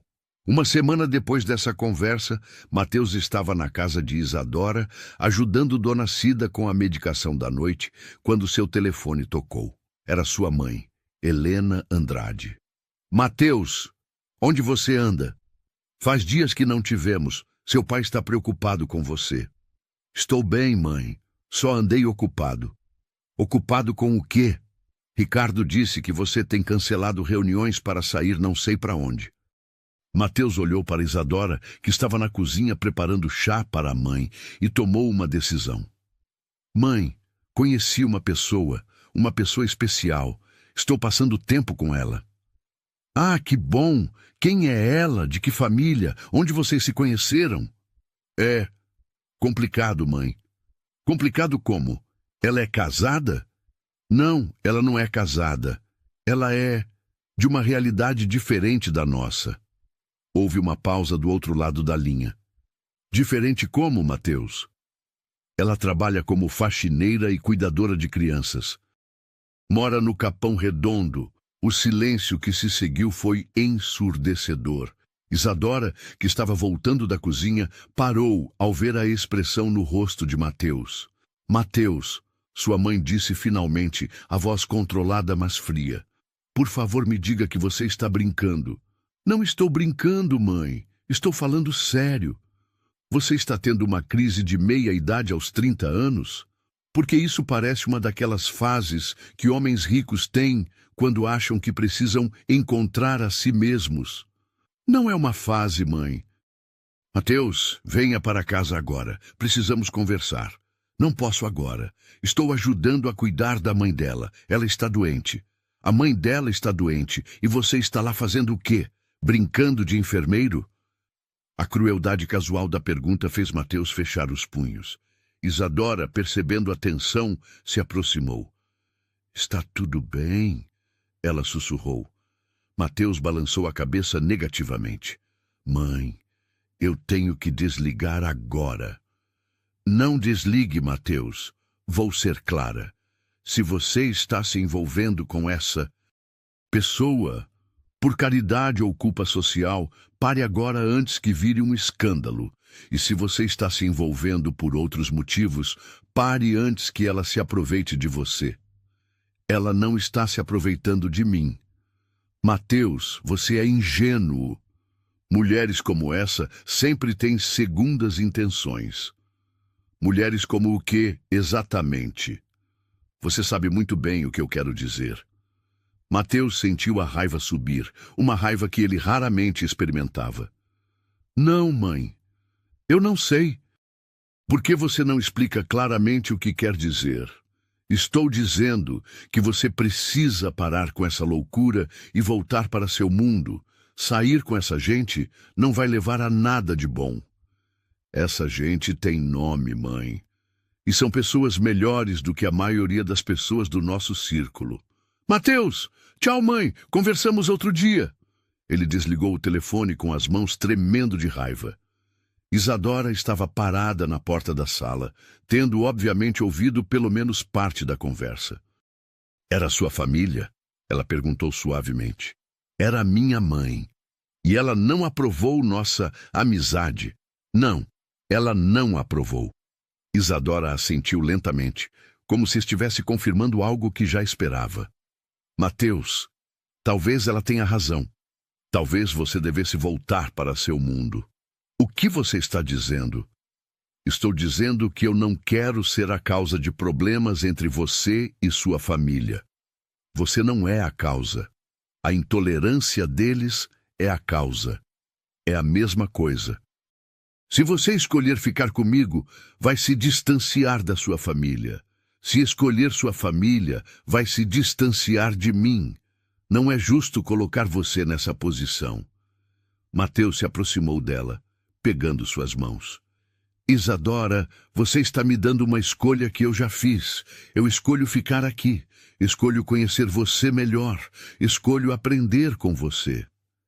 E sua família? Minha família vai ter que aceitar ou aprender a me respeitar. Não vou abrir mão de você por causa do preconceito deles. Você tem certeza? Porque uma vez que você fizer essa escolha publicamente, não vai ter volta. Seu mundo vai te julgar. Seus amigos vão questionar sua sanidade. Sua família vai fazer pressão. Eu sei. E você está disposto a enfrentar tudo isso? Mateus olhou ao redor da sala pequena. Viu Dona Cida na poltrona, observando-os com olhos preocupados, mas compreensivos. Viu as fotos na parede, a manta colorida no sofá, os livros empilhados na estante improvisada. Viu o amor que existia naquela casa simples, a dignidade que permeava cada canto. Isadora, ele disse, olhando diretamente nos olhos dela. Eu passei 30 anos vivendo a vida que outras pessoas esperavam que eu vivesse, fazendo as escolhas que eram socialmente aceitas, sendo a pessoa que minha família queria que eu fosse, e eu era vazio, completamente vazio. Ele parou, organizando os pensamentos. Desde que te conheci, eu acordo todos os dias com propósito. Eu tenho razões para ser uma pessoa melhor. Eu descobri que é possível encontrar significado na vida através do cuidado genuíno por outras pessoas. Mateus, não, deixa eu terminar. Você me deu algo que eu não sabia que precisava. A chance de descobrir quem eu realmente sou quando ninguém está olhando. E quem eu sou quando estou com você é alguém de quem eu gosto muito mais do que a pessoa que eu era antes. Isadora ficou em silêncio por um longo momento, as lágrimas correndo silenciosamente pelo rosto. E se não der certo? Ela sussurrou. E se formos felizes por um tempo e depois descobrirmos que nossas diferenças são grandes demais? Aí pelo menos teremos tentado, pelo menos teremos sido honestos sobre o que sentimos. E o que você sente, Mateus? Era a pergunta que estava no ar há semanas, a pergunta que nenhum dos dois havia coragem de fazer diretamente. Eu sinto que me apaixonei por você, ele disse simplesmente. Pela sua força, pela sua inteligência, pela sua capacidade de encontrar beleza e propósito mesmo nas circunstâncias mais difíceis. Eu me apaixonei pela forma como você cuida da sua mãe, como você brinca com as crianças da creche, como você trata todo mundo com dignidade, independente de quem eles são. Isadora fechou os olhos, as lágrimas ainda correndo. Eu também me apaixonei por você, ela sussurrou. E isso me apavora. Por quê? Porque eu sei como essas histórias terminam. O homem rico se cansa da novidade, a mulher pobre fica com o coração partido e todo mundo diz que ela devia ter esperado isso. E se essa história fosse diferente? Como poderia ser diferente? E se o homem rico descobrisse que a mulher pobre é, na verdade, a pessoa mais rica que ele já conheceu? Rica em experiência, em sabedoria, em capacidade de amar? E se ele descobrisse que ela é quem está fazendo um favor a ele, não o contrário? Dona Cida, que havia observado toda a conversa em silêncio, finalmente falou. Vocês dois pararam de ser crianças agora. Amor não é só sentimento bonito, é escolha. Todo dia vocês vão ter que escolher um ao outro, apesar das dificuldades, apesar das diferenças, apesar do que os outros vão dizer. Ela fez uma pausa, olhando para cada um deles. A pergunta é, vocês estão dispostos a fazer essa escolha? Não só hoje, quando tudo é novo e emocionante, mas amanhã, quando a realidade bater. E depois de amanhã, quando vocês descobrirem coisas um do outro que não gostam. E no mês que vem, quando a família do Mateus fizer mais pressão. E no ano que vem, quando outras pessoas bonitas e interessantes apareceram na vida de vocês dois. Eu estou disposto, Mateus disse sem hesitação. Eu preciso de tempo, Isadora admitiu. Preciso ter certeza de que não estou tomando uma decisão emocional que vai prejudicar todo mundo. Quanto tempo você precisa? Não sei. Talvez algumas semanas, talvez alguns meses. E enquanto isso? Enquanto isso, continuamos como estamos. Você continua conhecendo minha realidade. Eu continuo conhecendo a sua. E quando eu tiver certeza, eu te dou uma resposta. Mateus assentiu, embora fosse difícil aceitar a incerteza. Só uma coisa, ele disse. Não deixe o medo decidir por você.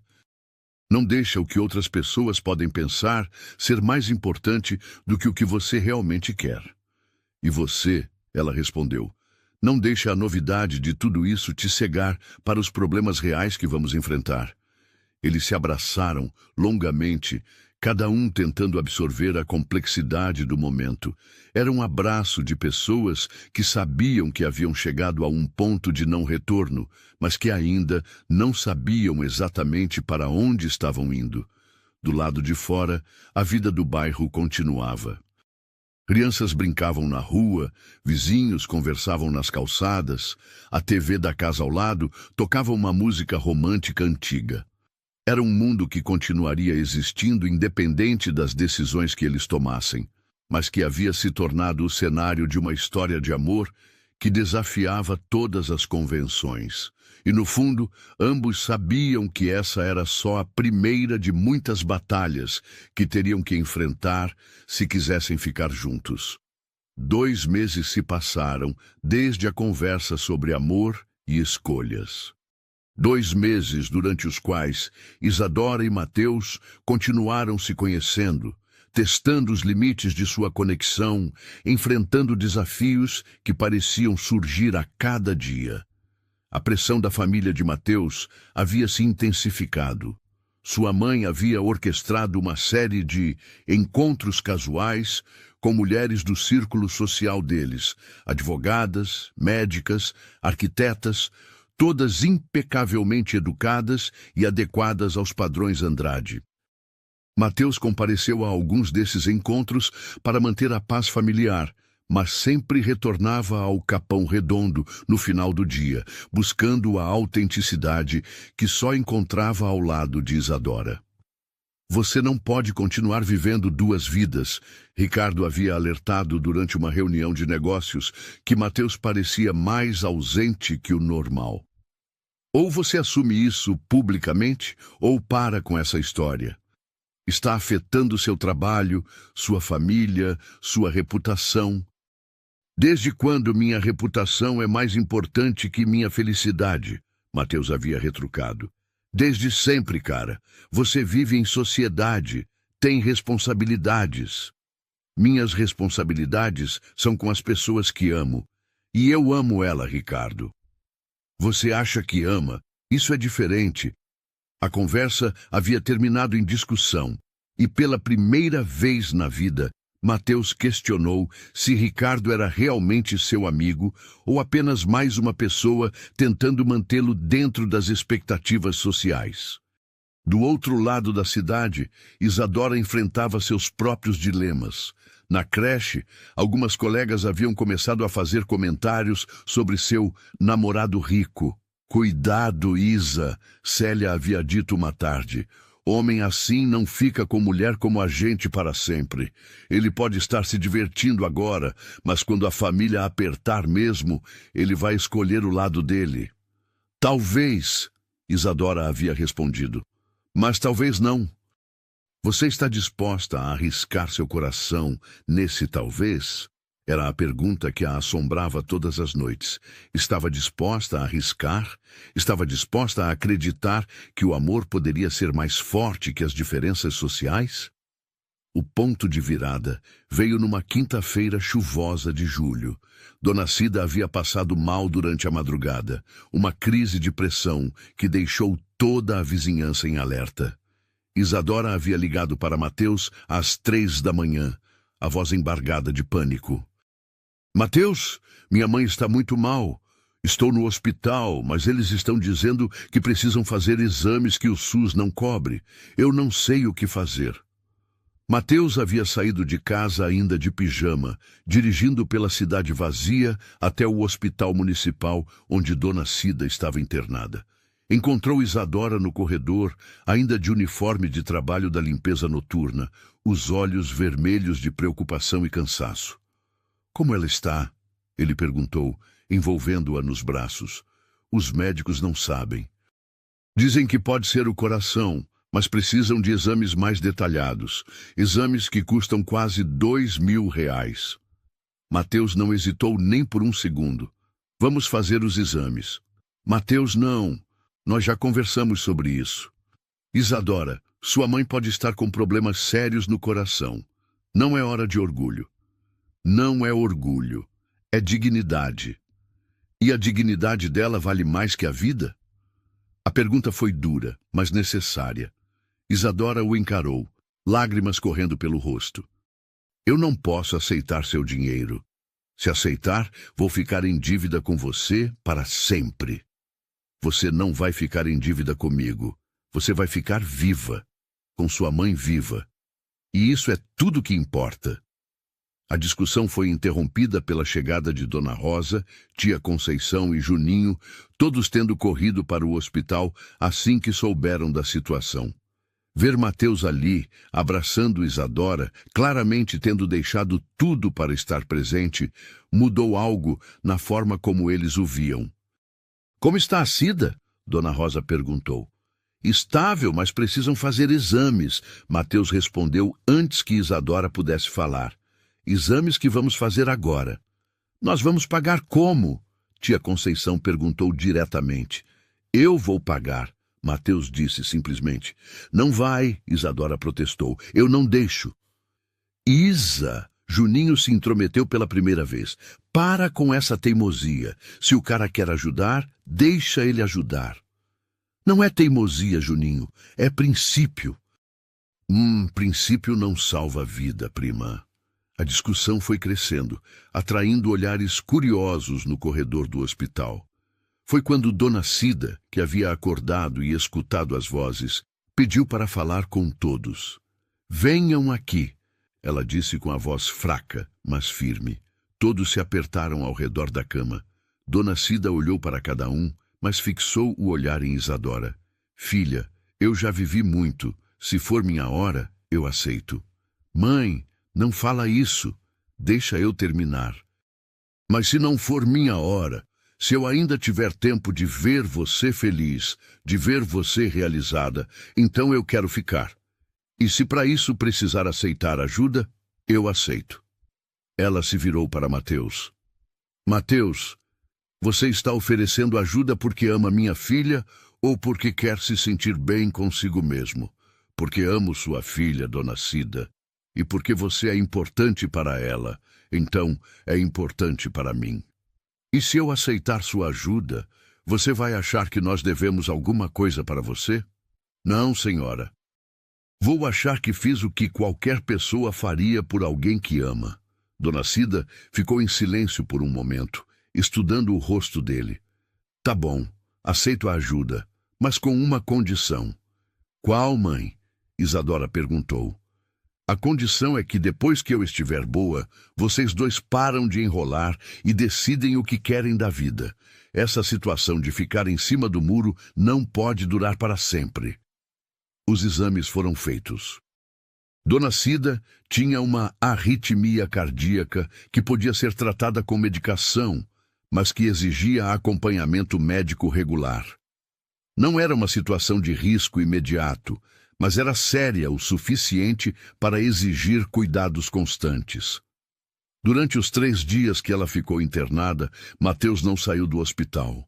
Dormiu na cadeira desconfortável do quarto, comeu marmita trazida pelos vizinhos e cuidou de Isadora com uma dedicação que impressionou até os mais céticos. "Sabe", tia Conceição comentou com Dona Rosa, enquanto observavam Mateus ajudando Isadora a comer, "eu acho que esse menino é diferente mesmo. Ele não tá aqui pela aventura, tá aqui pelo amor." Quando Dona Cida recebeu alta, a dinâmica entre Isadora e Mateus havia mudado sutilmente.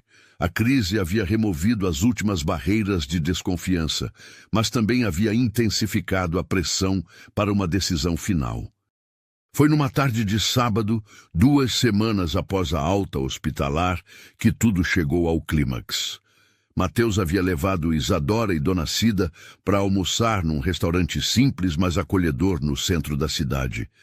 Era um programa que se tornara tradição aos finais de semana.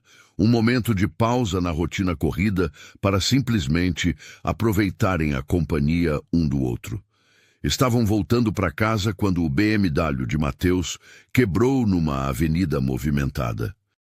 Enquanto esperavam o guincho, eles se abrigaram numa lanchonete pequena. Foi ali, entre o barulho do trânsito e o cheiro de café passado na hora, que Helena Andrade os encontrou. Ela havia seguido o carro do filho, determinada a resolver de uma vez por todas essa situação embaraçosa. Entrou na lanchonete como um furacão elegante, vestindo um tailleur caríssimo e uma expressão de desaprovação absoluta. "Mateus", ela disse, ignorando completamente Isadora e Dona Cida. "Precisamos conversar." "Agora? Mãe, o que você está fazendo aqui? Salvando você de um erro que vai arruinar sua vida." O constrangimento no ambiente era palpável. Outros clientes começaram a olhar, curiosos com a cena que se desenrolava. "Mãe, essas são Isadora e Dona Cida. Isadora, Dona Cida. Essa é minha mãe, Helena." Helena mal acenou com a cabeça, mantendo o olhar frio. "Mateus, você tem 5 minutos para se despedir e vir comigo. Seu pai está no escritório esperando uma conversa séria sobre seu futuro na empresa." "Meu futuro na empresa?" "Sim, porque se você continuar com essa situação, não vai ter futuro na empresa." Era uma ameaça clara. Mateus sentiu o sangue ferver. "Vocês estão me chantageando?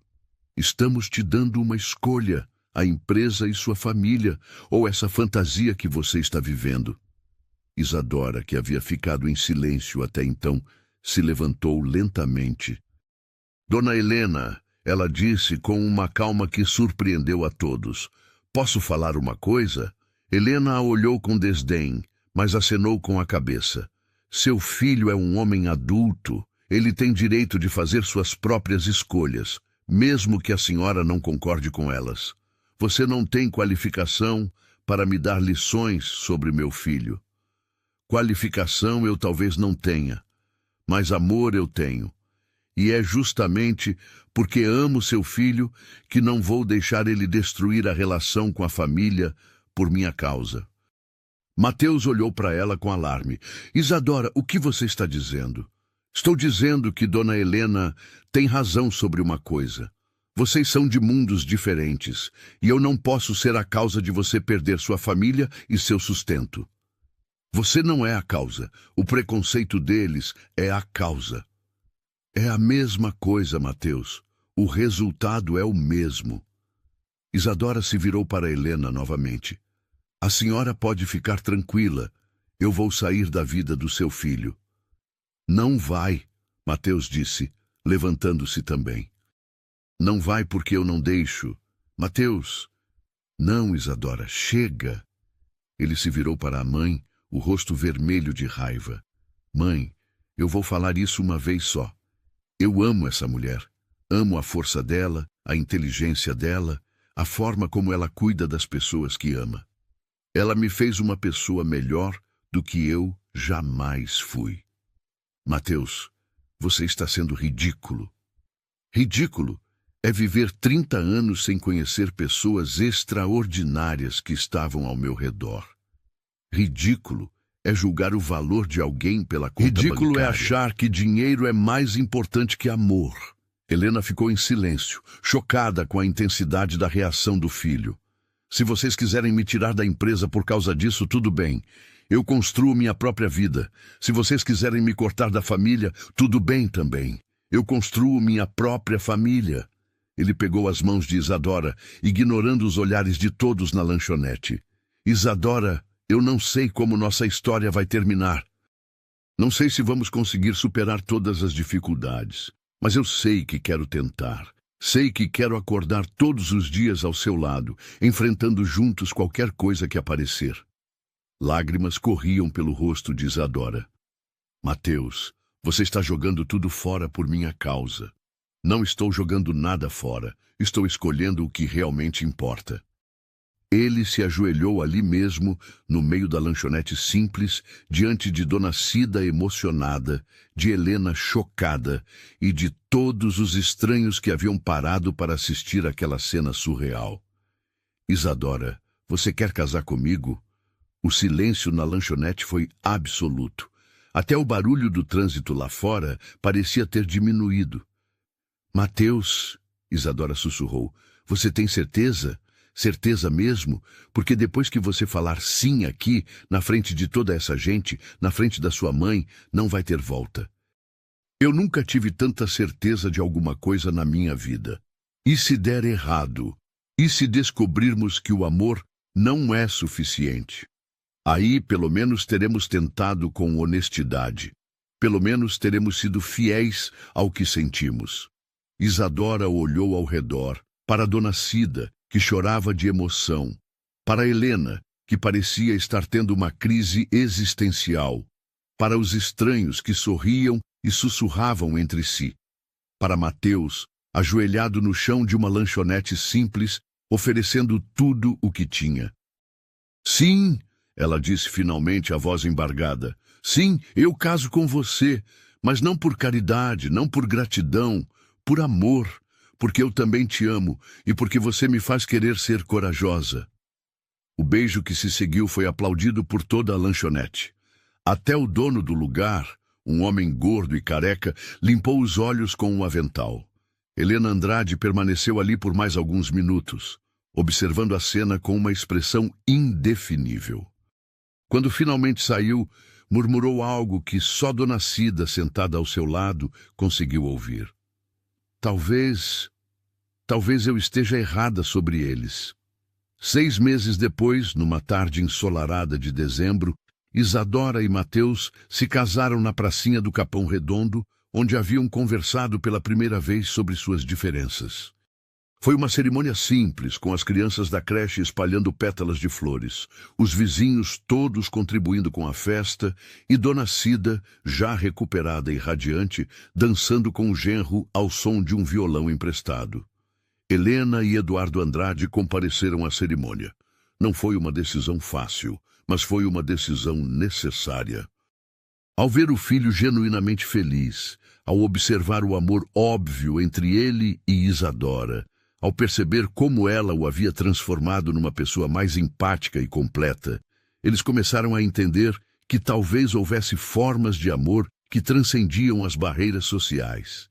Ela é diferente do que eu esperava, Helena admitiu para o marido durante a festa.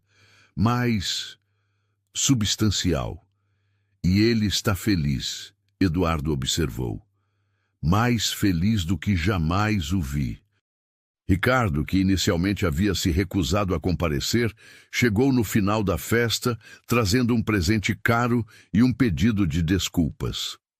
Eu estava errado sobre vocês, ele disse para Mateus, sobre o que era importante de verdade. Juninho, que havia se tornado uma espécie de irmão mais novo para Mateus, fez um discurso emocionado sobre segundas chances e sobre como o amor podia transformar pessoas. Já Conceição chorou ao ver Isadora de vestido branco, radiante, realizando sonhos que ela mesma nunca ousara ter. Mas foi Dona Cida quem fez o discurso mais bonito da noite, usando o microfone emprestado da igreja com a autoridade de quem havia vivido o suficiente para saber do que estava falando. Meus filhos, ela disse, olhando para Isadora e Mateus, vocês me ensinaram que o amor verdadeiro não é sobre encontrar alguém perfeito, mas sobre encontrar alguém que te faz querer ser uma pessoa melhor. Vocês se encontraram em mundos diferentes, mas construíram um mundo próprio, onde o que importa não é de onde vocês vieram, mas para onde vocês vão juntos. Ela fez uma pausa, emocionada. E para onde vocês vão, vão com a bênção de todo mundo que ama vocês. Vão com o amor que construíram juntos, vão com a coragem que encontraram um no outro, e vão com a certeza de que o amor, quando é verdadeiro, sempre encontra um jeito. Quando a festa terminou e os últimos convidados foram embora, Isadora e Mateus se sentaram na varanda da casa pequena, que agora era a casa dos dois. Dona Cida havia ido dormir, cansada mas feliz, e eles finalmente tinham um momento a sós para absorver tudo o que havia acontecido. Você se arrepende de alguma coisa? Isadora perguntou, a cabeça apoiada no ombro dele. De nada, Mateus respondeu sem hesitação. E você? De nada também, mas tenho medo. Medo de quê? De que isso seja bom demais para ser verdade, de que eu acorde e descubra que foi tudo um sonho. Mateus a beijou suavemente. Se for um sonho, então estamos sonhando juntos, e sonhos compartilhados às vezes se tornam realidade. Eles ficaram ali, abraçados na varanda, observando as estrelas que brilhavam sobre o Capão Redondo. Era o mesmo céu que brilhava sobre Higienópolis, sobre a Avenida Paulista, sobre toda São Paulo. Mas para eles, naquela noite, parecia que as estrelas brilhavam especialmente para celebrar uma história de amor que havia provado que as diferenças podem ser pontes, não muros. E quando finalmente entraram para dormir, na casa pequena que agora abrigava 3 corações cheios de esperança, ambos sabiam que haviam encontrado algo raro e precioso. Um amor que os havia transformado, que os havia tornado pessoas melhores e que continuaria crescendo todos os dias, construído sobre a base sólida da escolha diária de se amarem, apesar de tudo e por causa de tudo. Na manhã seguinte, Isadora acordou cedo como sempre, mas desta vez não para ir trabalhar 18 horas.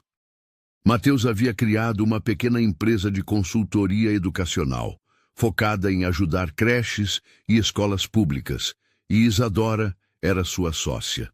Dona Cida estava tomando seu café da manhã na varanda, cantarolando uma música antiga, observando as plantas que agora cresciam em vasos novos, mas que mantinham a mesma resistência e beleza de sempre. "Bom dia, família", Mateus disse, beijando primeiro a testa de Dona Cida, depois os lábios de Isadora. "Bom dia", elas responderam em coro, e havia tanta felicidade nessas duas palavras simples que parecia impossível que houvesse espaço para mais alegria no mundo. Mas havia. E eles sabiam que construiriam essa alegria juntos, dia após dia, escolha após escolha, amor após amor. E assim, nossa história nos lembra que o amor verdadeiro não conhece fronteiras sociais, que a coragem de seguir o coração pode transformar vidas e que, às vezes, os encontros mais inesperados são os que mais mudam nossos destinos. Se você acredita no poder do amor autêntico, se inscreva no canal, deixe seu like e compartilhe nos comentários sua própria história de amor que superou obstáculos. Até a próxima história que aquece o coração.